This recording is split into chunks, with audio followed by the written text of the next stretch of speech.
Greetings, everybody. This is Leviathan here, and today we've got a nice, juicy update to the PTR that's currently ongoing. It's 8 days into it, and again, it's usually for 2 weeks, so by next Thursday or so, it should be finished up. The testing is going strong.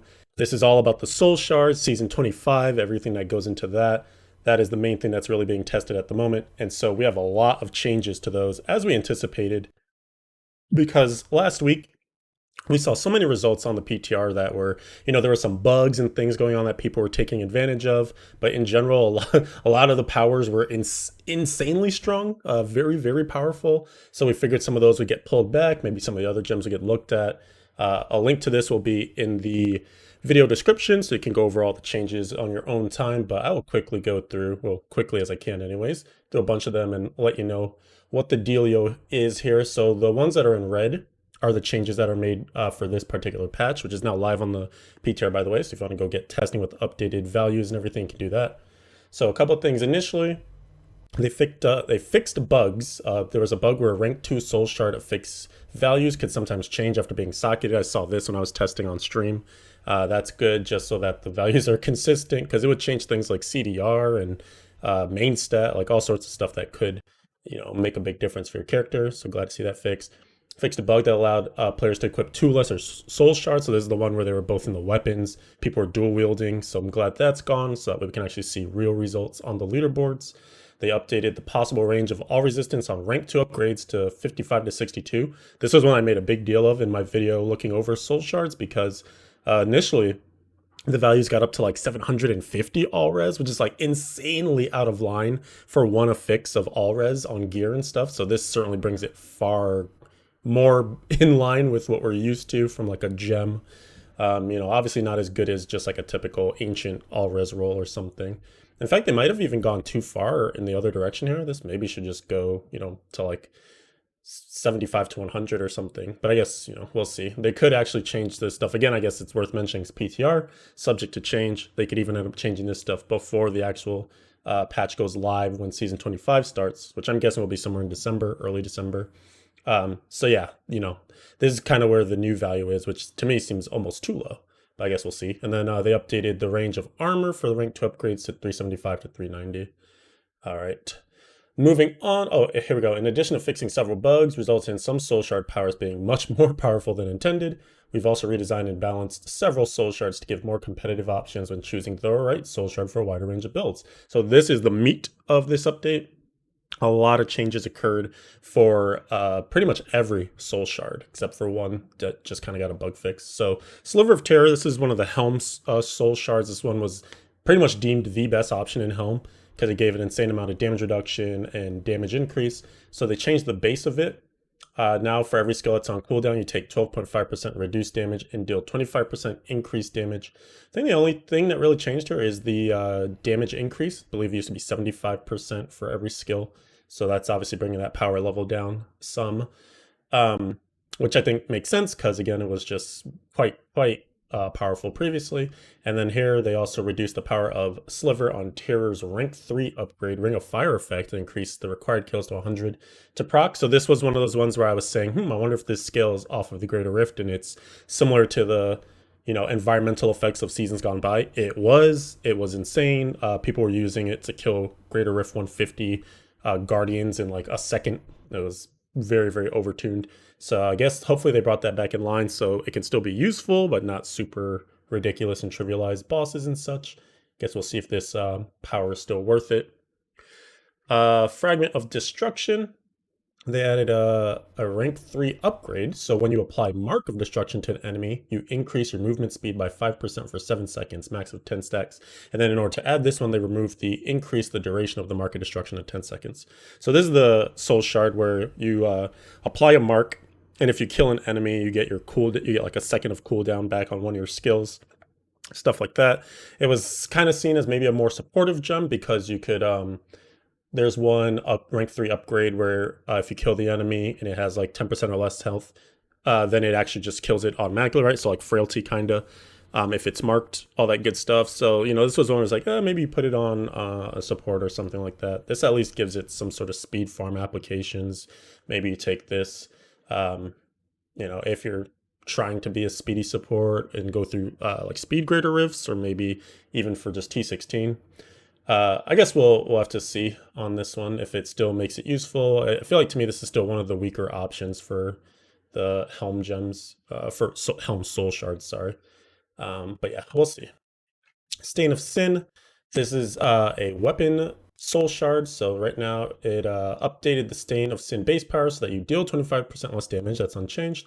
When you kill 50 enemies, you spawn a pool of blood that increases the damage done to elite enemies by 150% and lasts 15 seconds. So this is a big change because previously this was all about killing an elite and then you would do more damage to the non-elites, which we felt was kind of backwards, right? Because you usually would kill all the non-elites and then the elite would be standing there. So this gem just didn't really make sense. But this now changes it significantly to help you kill elites. So this would be really nice probably in like pushing and things like that. Although now you're limited to when you kill 50 enemies. So yeah, you know, there's going to be some, it's kind of tough with the ones that have timers and things like that. Cause it's like, well, maybe you just do a gigantic pull. So some builds that can deal with that, then maybe they'll get that, you know, gigantic explosion. And then all the elites are there to get nuked down in this, weakened state, if you will, or this state where you can increase the damage done to them. So could change the way that you play with this one. At least it makes it a bit more of a compelling option, but you know, we'll see if it's ultimately worth it. And then they added a rank 3 upgrade to it where you gain an additional Rift Progress orb when you kill an elite pack, which could definitely be pretty tasty. You might end up needing to kill like 1 or 2 less elites in a greater rift or something, if you can get enough of these extra orbs. And they got rid of the rank 3 upgrade where the pool of blood would freeze non-elite enemies, which probably was the weaker of the options there anyways. There was another option. So the other 2 options that remain are the ones where it pulls in all the orbs when you kill an elite, and then also the negating elite affixes. The pool can like suck them in, similar to the black hole effect from or black hole skill from the wizard. But now they also updated that fix, or that rank 3 power in particular, to include wormhole and electrified. So it's really giving you a lot of safety against a bunch of those affixes from elites. So yeah, I'm still not sure where we feel about Stain of Sin. There might still be better options, but based on some of the nerfs to other ones, maybe it does make it a little more intriguing. I don't know. You're gonna have to find the right build for it for sure. So Dregs Alive previously was always the like super support gem, a lot of damage reduction and things like that built into this one. So now they updated base power. You deal 25% less damage and your pets deal 50% increased damage. So they've taken this one in a brand new direction where it's going to be more for pet synergy. They even added a bunch of powers on the rank 3 upgrades to support this as well. So now it's being more angled as a pet oriented soul shard. And if we travel on here, rank 3 upgrade, each time your pet hits an enemy, your damage is increased by 1% for 5 seconds, and this stacks up to 100 times. When you reach 100 stacks, then the stacks quickly reset to 0. So kind of this ramping effect. I feel like this will probably work out well with kind of the angle that they're going for with corpse spiders and stuff. I imagine those probably count as pets, maybe not though. I guess we have to see what the interactions are there. The witch doctors will know for sure. But in either case, they're definitely trying to just angle this to have that ramping effect where like pets just keep attacking, and as they do so, they empower you. And I would assume it would also apply to them too. So could get a very nice damage increase there on that rank upgrade. Rank 3, the next one they added was killing an elite enemy reduces all your active cooldowns by 5 seconds. So this is again like a more speed farm oriented situation where you come across an elite, get it dead, get all your cooldowns back, then you speed off to the next pack, you know, usually kind of giving you some nice ability to just keep leapfrogging through the greater rift. And then they removed some powers since they added those. So they removed the one where double the damage reduction enemies received when you critically strike them. So again, this used to be all about that damage reduction aspect on it on the base. And then they also got rid of each elite enemy slain with a damage reduction effect from this soul shard also reduces all your active cooldowns by 5 seconds. So there you go. Definitely looking to be more of a pet gem or soul shard. Interesting. This one says Remnant of Pale. That should be Pain. Remnant of Pain, they just fixed a bug with it. There was a Remnant of Pain rank 3 passability power, so that's like that same thing that allows you to move through stuff unhindered, like the illusory boots, etc.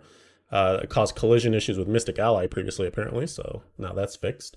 But no changes to this at all, so this could still maybe now be one of the better choices, especially because, and again, this Remnant of Pain was a weapon soul shard, And Essence of Anguish is also a weapon soul shard, and this was the one that was kind of taking up all the space in that slot because it was by far the most powerful, mainly due to this killing blow aspect that was kind of buggy and stuff. So they've made a lot of fixes to that, and so it shouldn't be as OP. And then therefore, maybe you will look at other options instead.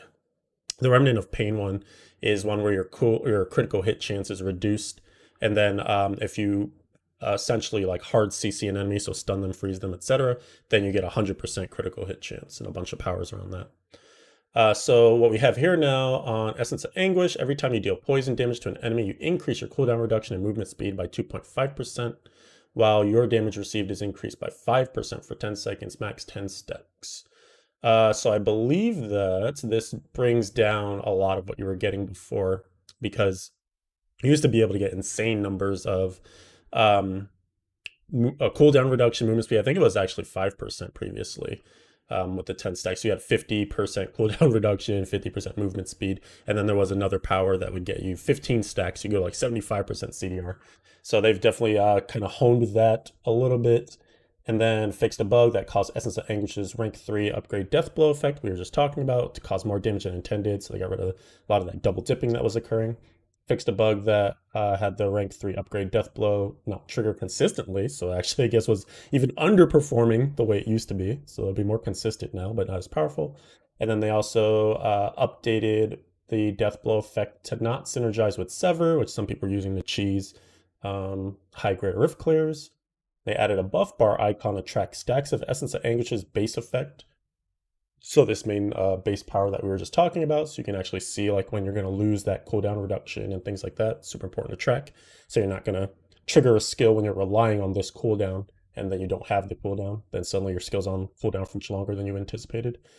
Another thing to note too is that this gem says every time you deal poison damage, and previously I looked at this as like, oh, well, you have to have poison skills.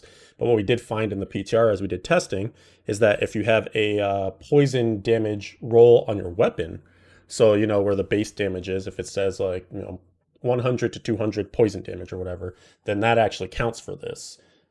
So it is going to be important to look at your weapons if you want to use Essence of Anguish and see if you have a poison roll, or you might even just choose to reroll that specifically so you can activate this gem. And then last but not least, they updated the tooltip of Essence of Anguish's rank 3 death blow effect to clarify only player attacks can trigger the effect. So they really made sure to take a bunch of stabs at that death blow effect, so that's not super crazy. And like I said, I think the two best like DPS options previously were Essence of Anguish and Remnant of Pain for the weapon soul shards. So now I think this probably brings them a lot closer, and especially if your build is a critical hit damage oriented one, then Remnant of Pain is going to be much better. More likely than not. Next up, items. I guess this was a thing, but they updated Depth Digger's legendary power to work with all primary skills. I could have sworn they had done that at some point previously, but maybe there was some that got missed. For the Witch Doctor, they went and did another big pass on Arachyr, because there was a lot of complaints that it just didn't feel like it was hitting properly. There was some lag issues with it, with the Corpse Spider's attack speed. A whole bunch of stuff. So now they've gone and gotten rid of, to some degree, this previous two-piece, and now it says summon a permanent spider queen connected to you by an infested thread. This is the new mechanic, infested thread. Enemies caught in the thread are infested. That seems a little redundant, but okay. And then Corpse Spider attacks against infested enemies inflict the same damage to all infested enemies. Spider Queen is commanded to move to where you cast your Corpse Spiders. Corpse Spiders now spawn with health. So you can kind of see they spawn with health, so they still kept that part. They got rid of the attacks twice as fast part. And then where previously from the 4-piece, which has changed, we'll discuss that in just a moment, you used to summon the Spider Queen, now that comes in the 2-piece. And so this is pretty interesting as a mechanic, because this basically means that you have like AoE damage even when you're just attacking one enemy, as long as you keep that thread, spun through all the enemies that you intend to kill. It almost reminds me of the Frenzy set for the Barbarian, where they kind of have that aspect of attacking one enemy spreads out the damage, to other enemies. So even though it's a single target oriented setup, you're actually still doing good AoE damage by just attacking one enemy. So kind of seems like that. Maybe it'll be similar, but definitely a nice way to essentially buff this power and buff the power of the output of the set, without necessarily like just, oh, your spiders attack faster or things like that, you know? So I'll be curious to see how that operates. Very interesting change. And then previously with the 4-piece, like I mentioned, they moved some of it into the 2-piece, but now what remains is that the Spider Queen will leave behind the web that lasts for 15 seconds and slows enemies. Infested enemies remain infested while they're on the web. So basically, you run through them with this thread that's connected to you and the Spider Queen, infest them, she drops the web. Now they stay infested even if you don't have that web, consistently running through them. And then you take 75% reduced damage while you're in the web and for 4 seconds after. So there's still that nice juicy damage reduction component on the 4-piece. So it's just another way to kind of enable that infested mechanic that was introduced in the 2-piece. There are some other changes here as well. Corpse spiders no longer affected by crowd control effects, so they should be more consistent damage dealers. They updated the Ring of Emptiness to benefit attacks from all non-fetish pets, so this should also help damage output here. Updated the tooltip of Shakrani's Triumph to better reflect functionality, and if you recall, this was changed in the original PTR to give you the Spirit Walk that lasts until you attack 3 times or until an elite enemy is close to you. And then while you're in that Spirit Realm, you deal 75 to 100% increased damage. So apparently the tooltip better reflects it. And then corpse spiders can now benefit from pet buffs. So basically your corpse spiders are going to be hitting much harder this time around. They added a new mechanic to the Spirit Arachyr, should give it more active and thematic playstyle. And they've also given corpse spiders the ability to benefit from several items that buff pets, should give more power and gearing options. There you go. As far as the Demon Hunter goes, Marauder's looking really good on PTR. It's looking quite strong. The only change that they made here is that on Bombardier's Rucksack, you can have cluster arrow damage rolling on it now. So cluster arrow deals 150 to 200% increased damage on that legendary power. And the idea here is that right now, as people are playing Marauders, the best version of it is the multi-shot version. And, in a way that kind of feeds into taking away some of the greatness of UE, because that is where multi-shot used to live. But now the better expression of it is through Marauders. So maybe this is to try to hopefully bring Cluster Arrow back to its home, because previously the best place to do Cluster Arrowing was with the Marauder set. It just seemed to be built perfectly to do so. And so maybe this will make either both of them close, maybe Cluster Arrow is slightly better. I'm not entirely sure what the multipliers turn out to be, but certainly worth investigating now that this is here. And in general, when you get a Bombardier's Rucksack, now you'll just have a multiplier to cluster arrows that could promote you to use that before you get into some official build or anything. And then they also fixed a bug that caused Impale Chemical Burn to not benefit from the Shadow's Mantle 6-piece bonus. And it is the one that gives a dot when you impale an enemy.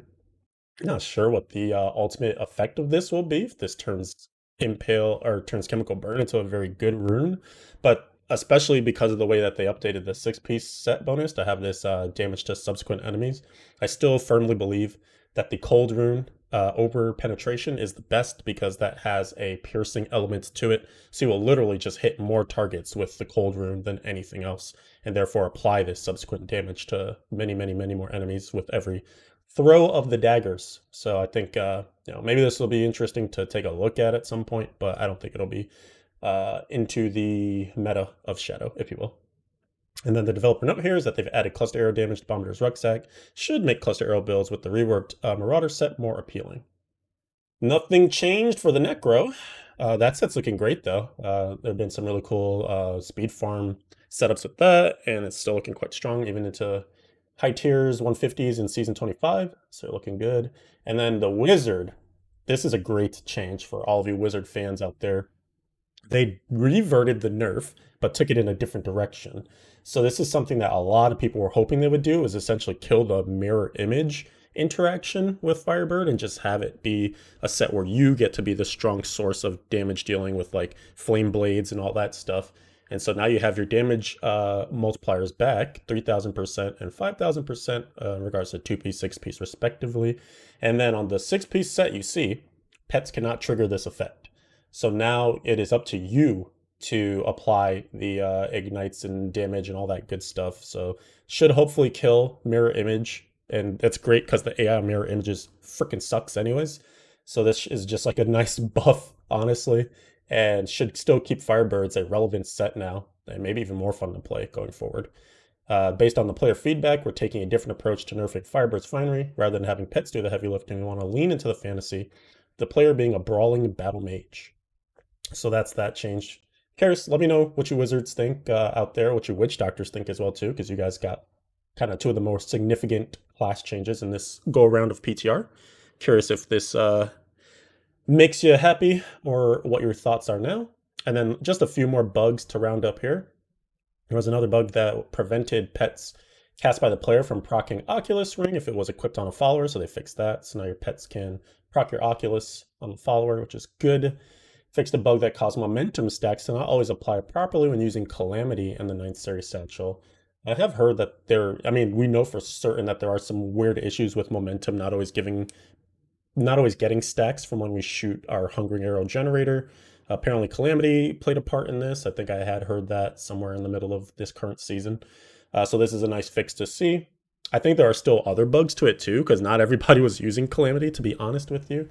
And even if I think the big issue with this was if you got like the Calamity power, maybe if I'm remembering correctly, on like a ethereal, then it was like a bad thing to do because then it would screw up your momentum.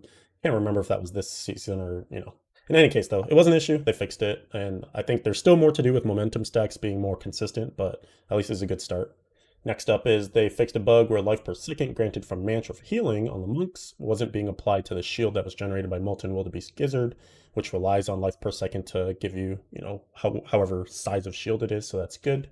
Better synergy there. We fixed a bug with Mystic Ally, Earth Ally, uh, where the damage was not increased by Crutus Boots. Okay, so some stronger Earth allies. Fixed a bug that prevented Mystic Ally, Fire Ally, the activation of that from attacking the Rift Guardian, Perendi. Interesting. So it was just like a bad Rift Guardian to get if you were using Fire allies. So there you go. More consistency on the Mystic Ally side of things. So that is the entirety of today's patch note update for the PTR 2.7.2. Again, hop into the comments. Let me know what you guys think. Looks like we got some more testing to do now with these Soul Shards. Pretty positive overall, though, I think, on this. There should be more options on which Soul Shards you decide to use. Witch Doctors should definitely have a bit more to be happy about and play with on this current PTR. Wizards shouldn't feel too sad, even though they got nerfed. It should be a better nerf. And otherwise, it looks like we're swimming towards a very good Season 25 still, so I'm pretty excited for this one. Hope you guys are too. Hop into the comments again, let me know your thoughts. I want to hear from y'all. I'll catch you next time. Thank you for watching this video.